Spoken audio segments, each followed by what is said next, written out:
Ya kalau dilema etika, eh, kita melihatnya begini, sisi manfaatnya yang paling banyak seperti apa. Mungkin bisa jadi seperti ini. Saya dapat 2 undangan hari ini. Satu, saya diundang ke cabang dinas, satu lagi saya diundang ke kantor wali kota. Dua-duanya kan mengharapkan saya yang pergi, yang diundang kan kepala sekolah. Maka biasanya saya melihat urgensi masing-masing.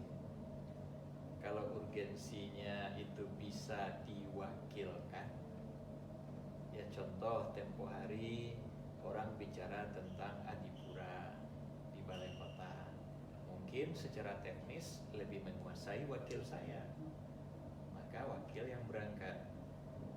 Atau misalnya besok saya mau diundang oleh Menara Agung, yang lebih menguasai persoalan PKL dan persoalan anak magang itu humas. Maka biasanya saya akan mengirim perwakilan ke sana. Nah, kalau misalnya undangan yang lain juga atas nama kepala sekolah di waktu yang sama, saya akan lihat.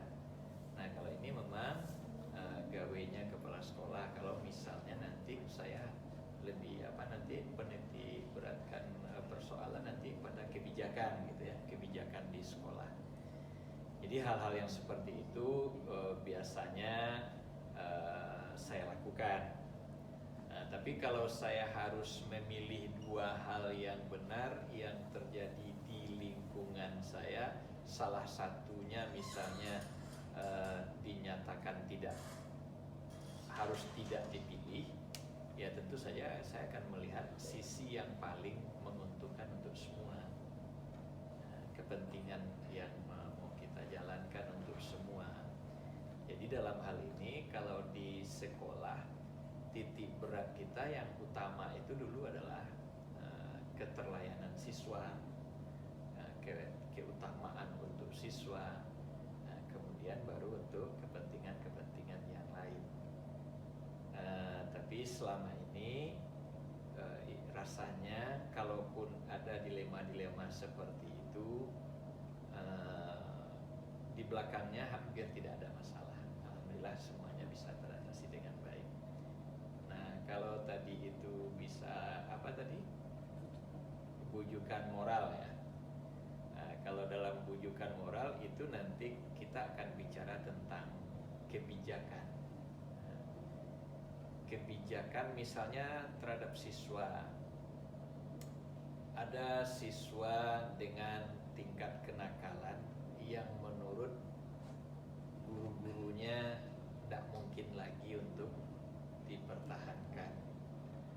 Tapi ada satu sisi yang saya pikirkan, kalau misalnya anak ini DO dan tidak bersekolah lagi, sementara dia di sekolah ini mungkin beberapa bulan yang akan datang sudah ujian akhir.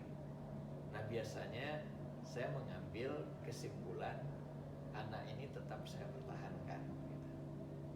Ya, sebab kalau kita lepas mungkin akibatnya lebih jelek, lebih susah, lebih tidak apalagi. Nah, begitu juga misalnya ada anak dengan kondisi yang sudah sangat parah, kata gurunya kalau bisa ini nggak diluluskan. Nah, nggak diluluskan apakah ada jaminan akan lebih baik? Nah, kadang-kadang justru kita melihat, saya pernah disampaikan oleh guru saya, manusia itu makhluk yang unik. Unik kenapa? Kondisi yang ada sekarang belum tentu seperti itu masa depannya. Ada anak pada hari ini sepertinya ugal-ugalan, nakalnya nggak ketulungan, tapi 10 tahun lagi kita bertemu, kita tercengang, jadi orang rupanya. Berhasil.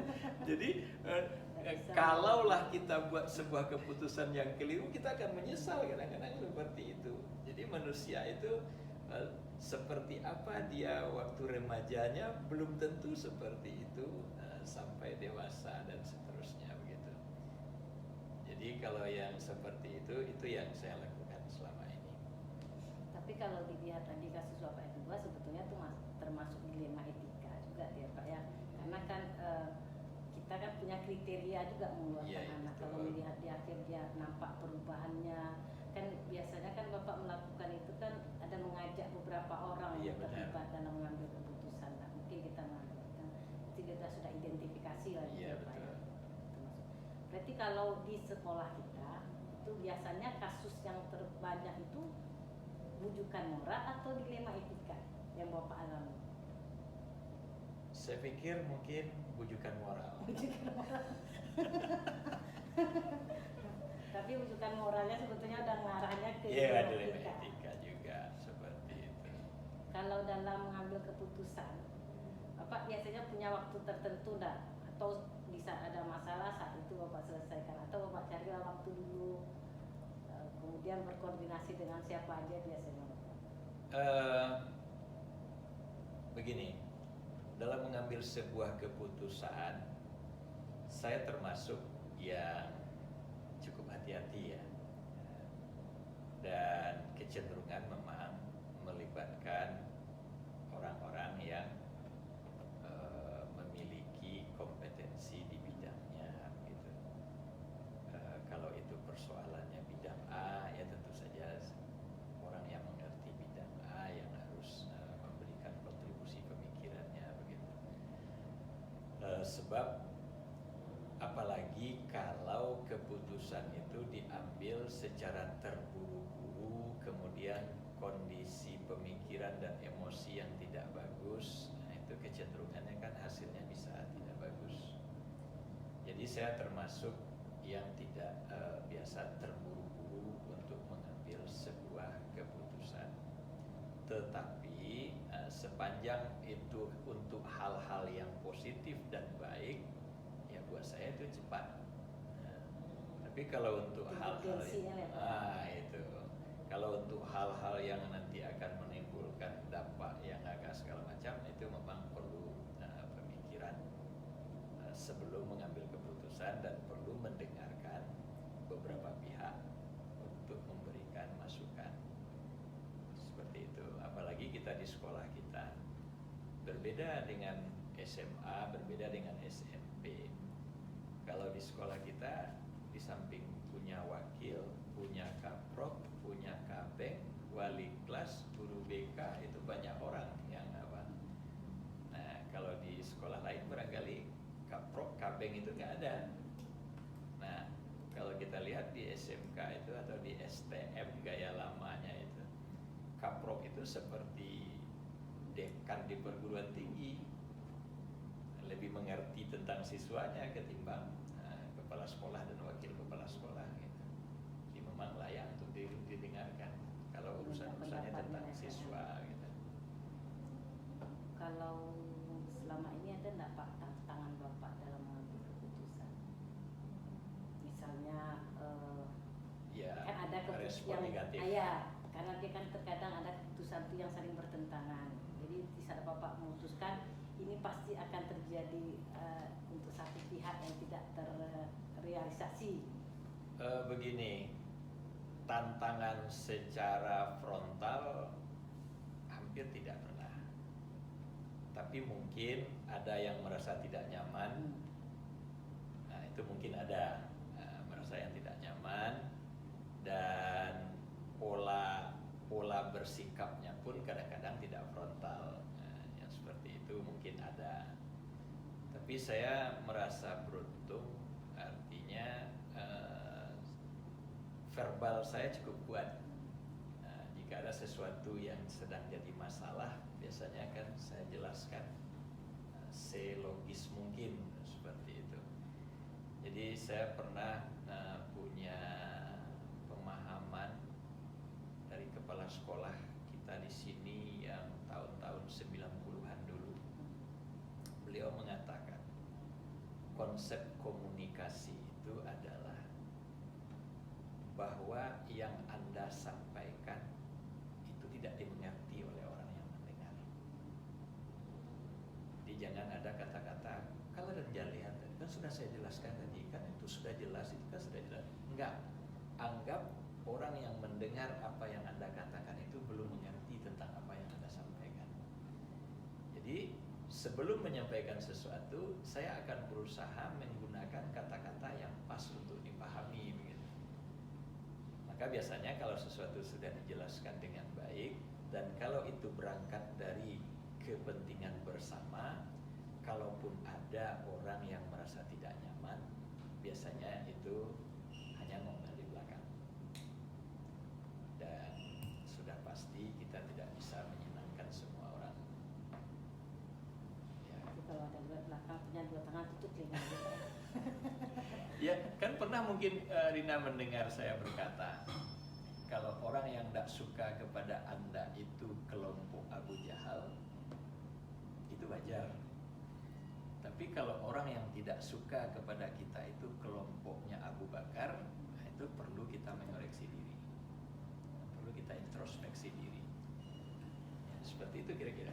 Nabi Muhammad aja nggak disenangi oleh kelompok Abu Jahal, apalagi kepala sekolah. Kan? Berarti mau betul Pak, pasti setiap mengambil keputusan tuh pasti ada yang tidak disukai. Iya. Berarti kan tergantung. Tapi kan selalu Pak menganalisa semua permasalahan yang ada, kemudian baru diambil keputusan. Iya. Tapi kalau urgensinya betul-betul Bapak pikirkan di situ. Kalau memang harus cepat, Iya. putuskan dengan cepat. Kalau yang berhubungan dengan seseorang itu orang yang ahli di bidang itu yang kita ada kerjasama ya Pak.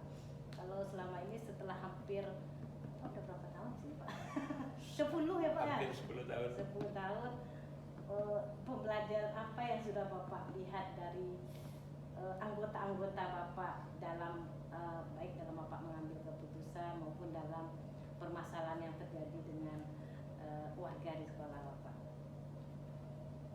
Begini, saya melihat kondisi di lapangan itu bahwa sebahagian orang menjadi guru itu bukan sebuah cita-cita. Jadi lebih banyak guru memposisikan dirinya bukan sebagai pendidik dan pengajar, tetapi sebagai pekerja. Maka kalau pekerja orientasinya gaji, kepuasannya tanggal 1. Tapi kalau dia memposisikan diri sebagai pendidik dan pengajar, kepuasannya itu setiap selesai mengajar bagaimana anak terbimbing dengan baik, dan itu susah untuk dimiliki oleh orang yang memang tidak punya passion sebagai guru itu sendiri. Maka kalau ada mahasiswa yang ber-PL di sini, saya sampaikan, ada orang jadi guru itu by design, ada orang jadi guru by accident. Nah, yang jadi guru by accident ini harus bagaimana meluruskan niatnya gitu. Jadi kadang berubah sedikit kebijakan tentang pendidikan, yang muncul bukannya upaya untuk bisa memperbaiki diri, tetapi justru yang muncul itu rasa tidak nyaman dengan kondisi yang ada. Nah, itu yang saya lihat rata-rata dari sebahagian kawan-kawan guru dari beberapa tempat saya mengajar. Tapi yang memang menjadi guru itu karena memang sebuah keinginannya dan kebahagiaannya di situ, ya biasanya kita akan sangat nyaman untuk berdiskusi dengan orang ini tentang bagaimana memajukan pendidikan itu sendiri. Jadi tantangan kita justru menghadapi orang guru yang pasiennya bukan guru. Kalau dia ada passion guru Pak, nggak perlulah kepala sekolah. Dari tempat kita Bapak itu kan ada kepala sekolah tetap berjalan. Ya, berjalan. Ya misalnya era seperti ini masih ada kegiatan anak mencatat. Nah, itu kan tidak pernah apa itu namanya, tidak mengikuti. Dia mengajar hanya sesuai dengan keinginan dia mengajar. Dia tidak melihat kebutuhan anaknya, dia tidak melihat kebutuhan siswanya. Nah, jadi di sini dalam bahasa agama kita itu dinyatakan, jadi guru itu harus ikhlas ikhlas. Nah, ikhlas itu tidak sama dengan gratis. Orang pakai gaji itu kan tidak ikhlas, bukan begitu. Gaji itu persoalan lain. Ya kalau di jurusan teknik sipil atau teknik bangunan, jurusan RINA, tukang yang ikhlas itu bukan tukang gratis. Tukang yang ikhlas itu adalah tukang yang bekerja sesuai dengan jam kerjanya, kemudian spek pekerjaan yang harus dia kerjakan, kualitas pekerjaan yang harus dia hasilkan. Dan tukang yang seperti ini biasanya banyak pelanggannya. Nah, dia bekerja dengan ikhlas, dia tidak tetap kita bayar. Bahkan bohir nanti bisa memberi dia lebih. Ada reward kan seperti itu. Guru yang ikhlas bukan guru yang gratis. Guru yang dibayar, tapi dia menjalankan apa itu dengan rasa cintanya, dengan rasa kasih sayangnya kepada anak. Dan dia melaksanakan itu dengan sepenuh hati. Dan setiap awal bulan dia menerima. Ya, pernah orang manajemen keuangan bercerita dengan saya, jenis pengamen katanya. Ada pengamen itu pengamen lampu merah. Ada pengamen rumah makan. Ada pengamen di hotel. Kalau pengamen lampu merah, dia akan berhenti menyanyi setelah lihat uang. Anda terhibur tidak terhibur itu tidak penting. Nampak pitinya berhentilah tuh, nyobainlah. Jadi tujuannya bukan menghibur kita, tapi untuk cari uang. Nah, kalaulah guru seperti pengamen lampu merah itu kan kasihan kita. Nah, kemudian kalau pengamen rumah makan, mau dikasih orang, tidak dikasih orang, dia akan tetap menyanyi sampai selesai. Nah, tapi tampilannya seadanya. Nah, pakai gitar, pakaiannya seadanya. Tapi kalau di hotel beda lagi, dia pakai jas. Nah, dia pakai alat musik yang lengkap. Dia menyanyi sesuai dengan selera orang yang bahkan tidak jarang mungkin suaranya sudah ada yang dia rekam. Nah, kemudian nanti dia bagi-bagikan. Nah, kalau di lampu merah mungkin 1.000-2.000 kita ngasih orang. Kalau di rumah makan mungkin 5.000 kita kasih orang. Tapi kalau pengamen di hotel seperti tadi mungkin 100.000. Kelasnya Nah, itu dia. Nah, jadi kita guru bisa saja seperti pengamen di lampu merah, mencari uang dengan mata, kemudian mencari uang pakai otak, atau mencari uang pakai hati. Nah, orang yang mencari uang pakai hati itu pengamen yang di hotel tadi itu, dia buat orang senyaman mungkin, seteduh mungkin, seperti itu. Dan justru dia dapat banyak. Nah, itu kira-kira apanya. Jadi masih adakah guru kita yang seperti di pengamen di lampu merah? Mungkin masih ada. Kemudian dalam mengambil suatu keputusan, Pak, Bapak pernah nggak melakukan, kalau misalnya ada permasalahan itu Bapak mengujinya dulu, misalnya secara, kalau saya ambil ini secara regulasinya benar atau enggak, secara uji publiknya ini bermasalah atau enggak? Pernah nggak Bapak mikirkan gitu? Pernah. Ya pernah, artinya kalau orang sekarang istilahnya cek ombak dulu gitu. Dilempar isunya seperti ini, tanggapannya sebagaimana kan gitu. Nah, kalau tanggapannya bagus, nah kalau itu cocok dan kalau itu apa kan bisa jalan terus. Tapi kalau tanggapannya kurang bagus, sangat boleh jadi perlu ada yang direvisi, perlu ada yang disesuaikan. Jadi artinya kita mengubah cara kita tidak memakai ide awal itu secara sepenuhnya, itu bukan berarti kita itu kalah, tetapi justru kita sedang berusaha menang yang lebih besar. Sering ada kok saya melakukan yang seperti itu.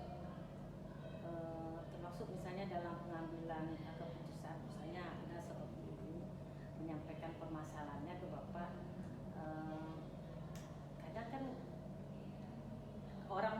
solusi itu Pak, dia lebih bisa yang menurut dia bisa lakukan gitu kan, bukan dari kita. Pernah juga nggak Bapak seperti itu? Misalnya kalau menurut Ibu bagaimana? Pernah nggak Pak lempar masalah itu kepada guru Ada. bersangkutan? Dan itu kalau di konseling itu justru seperti itu mestinya. Kecenderungan menasehati itu dikurangi gitu. Jadi tapi justru kawan-kawan kita kalau yang datang menyatakan dia sedang ada masalah itu tidak terlalu banyak. Kecenderungan yang banyak itu masih pada informasi dari orang lain yang melihat kita kan seperti itu, orang lain yang melihat dia.